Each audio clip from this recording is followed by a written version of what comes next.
Mark 10. Well, Mark 10 begins by giving us a repeated story of that issue of divorce and the realization that, yes, much of Torah leads us to understand the character of God, but every now and then there are those side issues like divorce, slavery, polygamy, and those kind of examples where we need to be careful, realizing God gave us, through permission or concession, laws that dealt with society of that time. And so we use divorce law, whatever we can find in Torah, for example, Deuteronomy 24, very carefully, noting that it's a matter of wisdom. We are followed then in the story of Mark 10 with the man called the rich young ruler. He's rich because all three synoptics mention that. He has great possessions. He's young, Matthew says, and he's a ruler, Luke says. So that's why we think of this person in this way. All three synoptics have the story, so it seems to be very important in the life of Jesus. All three synoptics generally agree on the flow of the story. A man asked Jesus what he should do. I don't think there was trouble in the question. He's simply asking. In fact, Luke 10 also has, Luke 10 and 18 both have a man asking, "What shall I do?" There was really no other way to ask the question.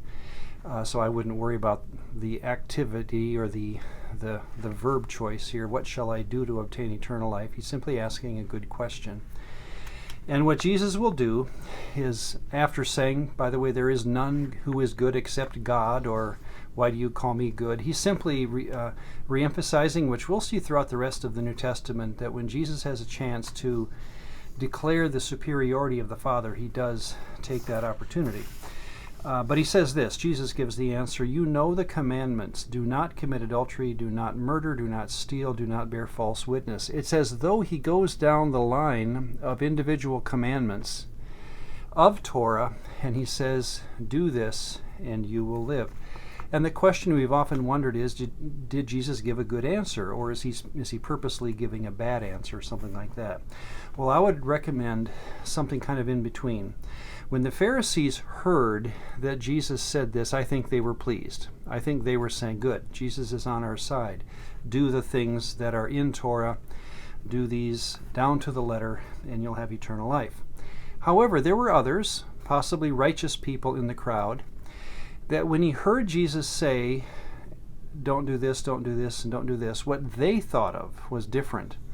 Deuteronomy 5:2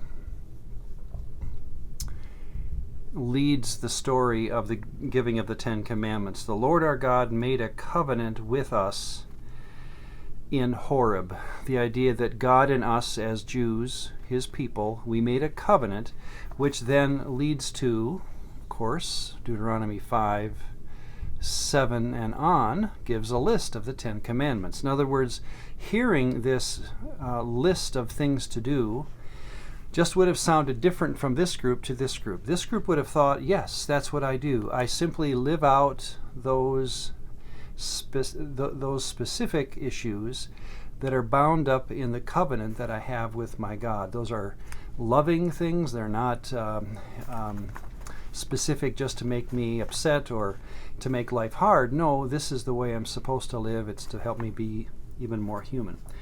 But what's interesting is what Jesus says next. In fact, this I think is why this story is saved for us in the three synoptics.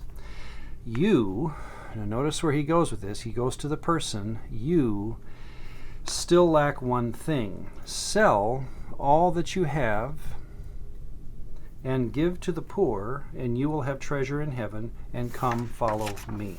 I think what Jesus does here, and he'll do this later with the tribute to Caesar question, where he says, whose image is on the coin? And he has two groups basically agree that he's on their side while really taking a middle road to teach some other truth. And I think that's what's happening here.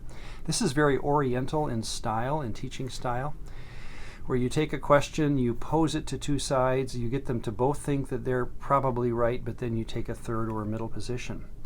And I think what he's saying here is, well, what he says is exactly what he expects the man to do.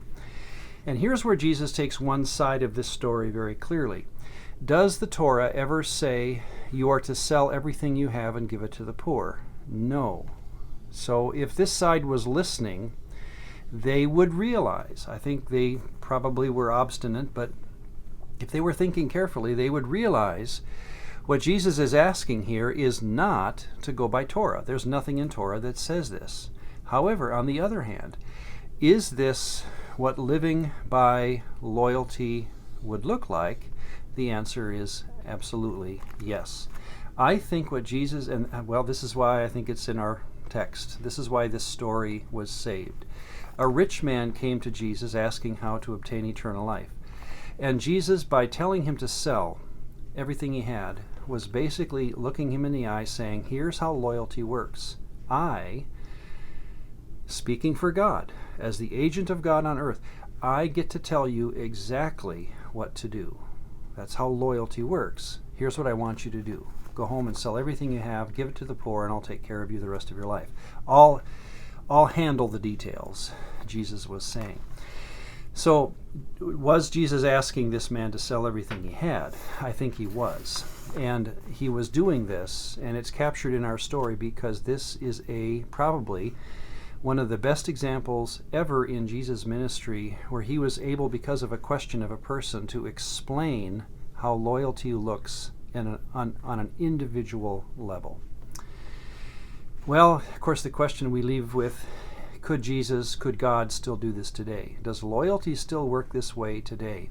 I'm not living by rules, even from the Bible. That's not what I'm doing. I'm living in relationship to a person, to God himself and to Jesus. Does he have the right? Does God have the right to tell me exactly what to do? Well, we've all said to ourselves, I wish I got a Post-it note from God telling me what to do, because of course I would do it. Well, here is that example. A man does get a Post-it note. He turns away from it because it's too costly. And so, yes, I think this is exactly how loyalty works, even in the life of a modern Christian.